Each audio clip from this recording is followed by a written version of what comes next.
All right, first and foremost, I want to give all glory, honor, and praise unto my power, Yahweh, by Hashem Yahushai. I want to give double honor to Apostle Tahar and other elders and apostles that are fervently in the spirit, whose labors I have entered into. Today's lesson, all right, I'm going to go ahead and play this video.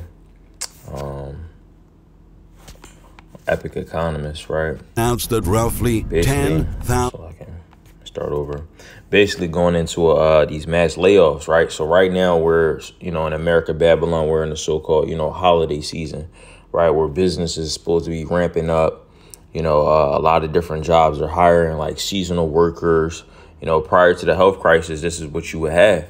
Like a mass influx of people or it's like these companies hiring workers, for the busy demand, right? But right now in this particular time in the winter season, this holiday season, you have Thanksgiving, Christmas and all these different things, right? Where people are actually like buying and just stuff like that.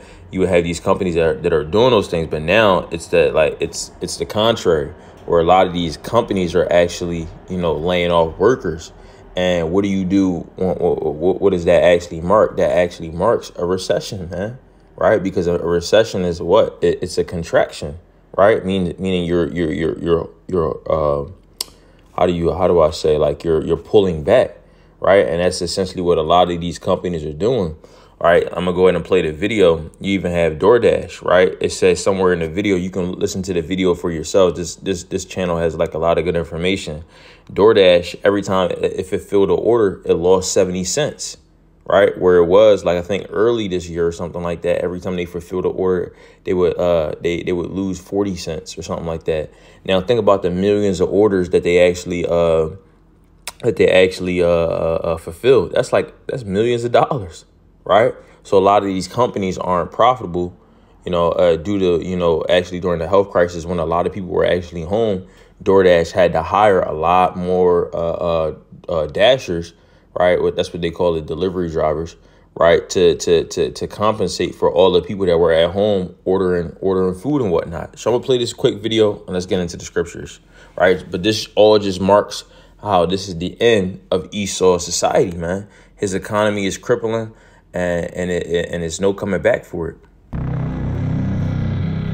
massive wave of layoffs has begun all across America.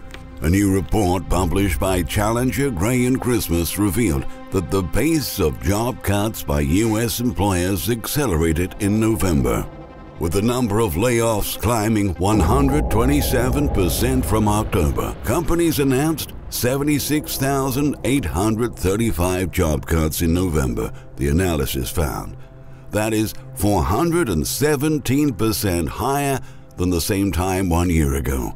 The holiday season is usually marked by a hiring boom, as businesses seek additional help to meet the rise in foot traffic and consumer demand. But conditions are alarmingly different this year, as Americans deal with higher costs of everyday necessities and are left with an increasingly smaller amount of money for other purchases. Even some of the biggest retailers in America are seeing sales fall precipitously, and their bottom lines are getting deeply hurt. For instance, Amazon, which previously announced it would eliminate 10,000 jobs, is now actually preparing to lay off twice as many workers, according to an inside source. Popular brands like Pepsi and even Best Buy and FedEx are coping with rising operational costs and not enough revenue.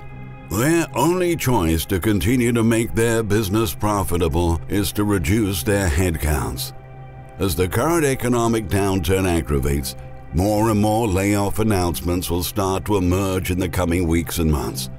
Today, we've listed 15 major retailers. Right. So y'all see, so basically, in a more coming, and you see how this is getting shorter and shorter. First, these Edomites were saying, yeah, in the years to come. And then, they were saying like in the next 6 months or, now they're talking about months, like months and weeks. Right. So this time is actually getting shorter. And that's how, we're drawing nigh into the end. Right. Because ultimately, the Heavenly Father, he's given us that wisdom to be able to discern the times. But I want to go ahead and grab this. It says Ecclesiastes 8 and verse 5. It's not. Yep.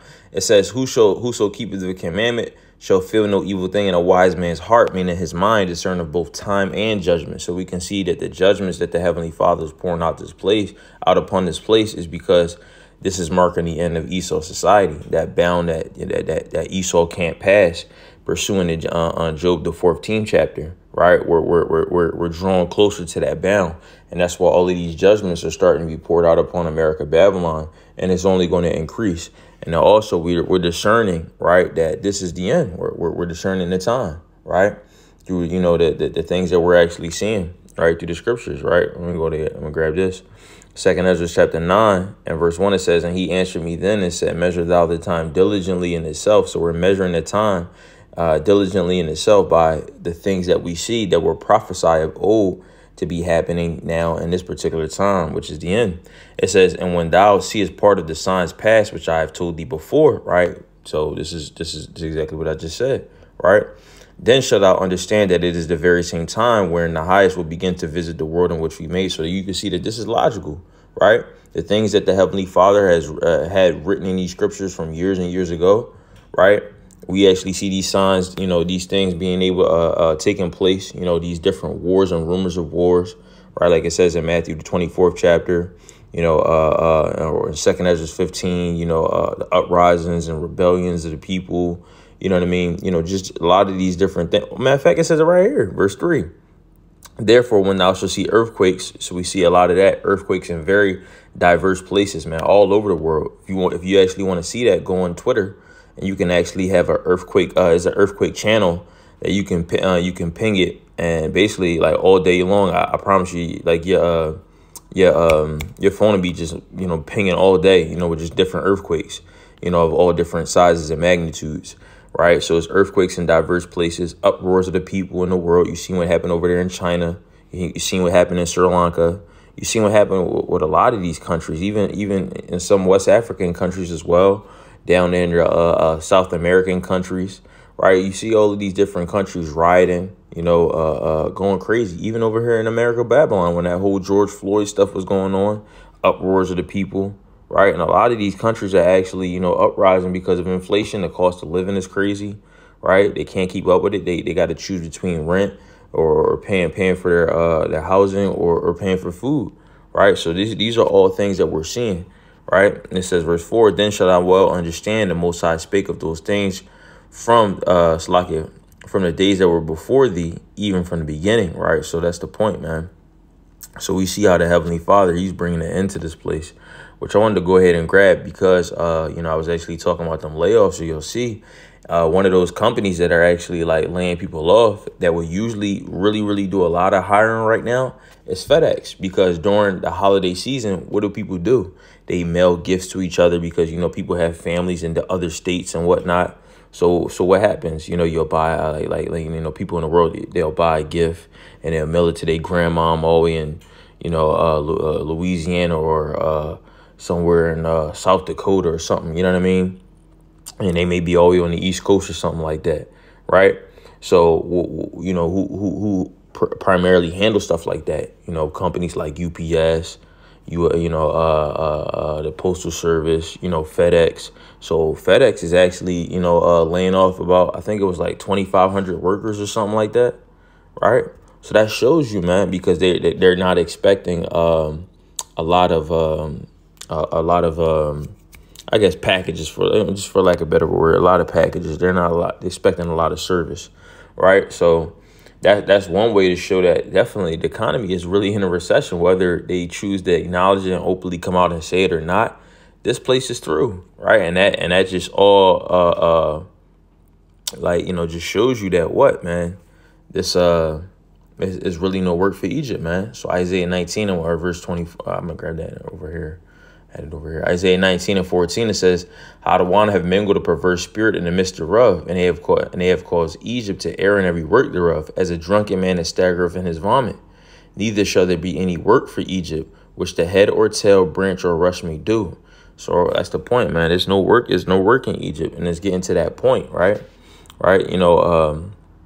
Ultimately, it's either people don't want to work, and a lot of these jobs, they can't afford the overhead, of hiring more workers, right? Because it's just not profitable. I explained to you what's happening with DoorDash. Every time they fulfill an order, that company loses like 70 cents. That's not profitable. How is that profitable? If I buy a candy bar for $2 and I sell it for $1.50, I just lost 50 cents every time I sold a candy bar. That's not profitable. Eventually, you're going to go out of business, right? And then with them, it's on a much bigger scale because they delivering millions and millions of orders a day, or however many orders they fulfill a day, right? Definitely at least 1 million a month, right? So, do the math. That's a lot of money, right? So I want to read this in the NLT. It says, Hadawan have sent a spirit of foolishness on them, so all their suggestions are wrong. So any type of suggestion that these so-called leaders here in America, Babylon, try to come up with to fix the society, ultimately it's wrong, man. And the Heavenly Father is the one that's doing it, man. Right? Because ultimately we understand, like it says in Proverbs 21:1, the king's heart is in the hand of the Hadawan, and he turneth it so whithersoever he wills. Right? So Joe Biden and these different, leaders, that actually run the government, whoever's giving Joe Biden his orders and things like that, he's having them do certain things, but ultimately their suggestions, of what they want to do is not going to have the effect that they want, which is to stay in power. Because ultimately the Heavenly Father has determined that Esau he's done, right? So I'm going to continue on. It says, they cause Egypt to stagger like a drunk in his vomit. There is nothing Egypt can do. All are helpless. The head, the tail, the noble palm branch, and the lowly reed. Verse 16, and that day the Egyptians will be as weak women. They will cower in fear beneath the raised fist of Hadawan of heaven's armies. Just to speak the name of Israel will terrorize them. For Hadawan of heaven's armies has laid out his plans against them. Right? So that's the point, man. The Heavenly Father, he's going to get busy on these devils, man. And rightfully so. I can't wait for the Heavenly Father to get busy on these devils, man. And ultimately, we seeing it manifest, and it's only going to keep speeding up, right? Let me see. Is this Psalms chapter 9 and verse...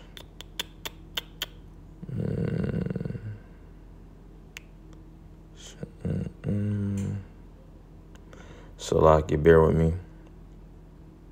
Yup, this is what I want. Psalms chapter 9 and verse 19. It says... Psalms chapter 9, verse 19. Arise, O Adawan, let not man prevail. Let the heathen be judged in thy sight. Put them in fear, O Adawan, that the heathen may know themselves to be but men. So that's the point, man. The Heavenly Father, he's already starting what he's going to fully accomplish during Jacob's trouble, and then also when he sends Yahweh Shai to redeem us, man. He's basically going to have these heathens be humbled, man. Right? The pride of these heathens be, taken off, because these heathens really think that themselves, are gods or something more than what they are. But when the Heavenly Father starts, breaking down their societies, all that pride is gonna leave them, man. Right? And that's what the Heavenly Father is doing now. He's putting these devils in fear. These Joe Blow, regular, average Joe Edomites, they're being afraid too. They're losing their confidence. Right, pursuing the Job, the 18th chapter, man, where it says, I believe it's the 4th verse or 14, one of them, right? But it says, he shall lose his confidence, and it shall bring him unto the king of terrors, man. Right, we praying that the Heavenly Father puts these devils in fear, that they may know themselves to be merely human, right? I'm gonna read it in NLT. It says, arise, O Adawan, do not let mere mortals defy you. Judge the nations. Make them tremble in fear, O Adawan. Let the nations know that they are merely human. Right? So that's the point, man. They puffed up with pride with all their different missiles and technologies, but the Heavenly Father, he's putting them in fear with the things that are transpiring in the earth, because ultimately they don't have full control.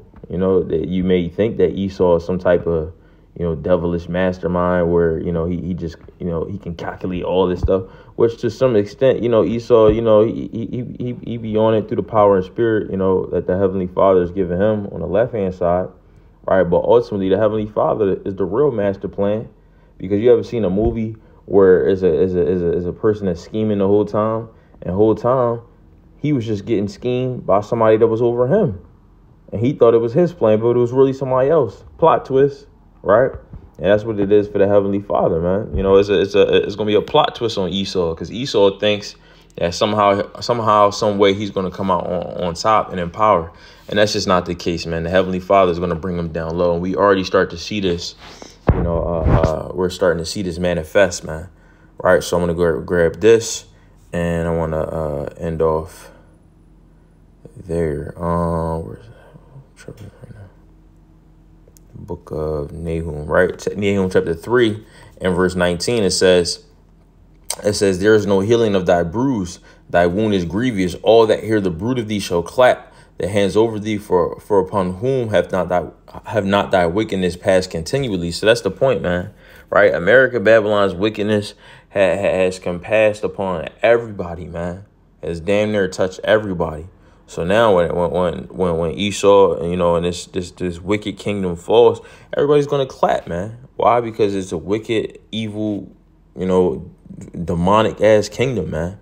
Right? And there's no healing of the serious bruise, the serious wound that that deadly wound that the Heavenly Father has bestowed upon this place, man. It cannot be healed. It's nothing, right? Like it says in the book of Jeremiah, man. It's not. It's no ointment or balm that you can use to heal this grievous and fatal wound, right? Ultimately, the Heavenly Father is dead set and determined on destroying this place, and that's what's going to happen, man. So, I'm going to go ahead and end off there. I want to give all glory, honor, and praise unto my power, Yahweh, by Hashem Yahushai. Yahweh, by Hashem Yahushai, work a thumb, so you sincere-hearted true believers. Shalom.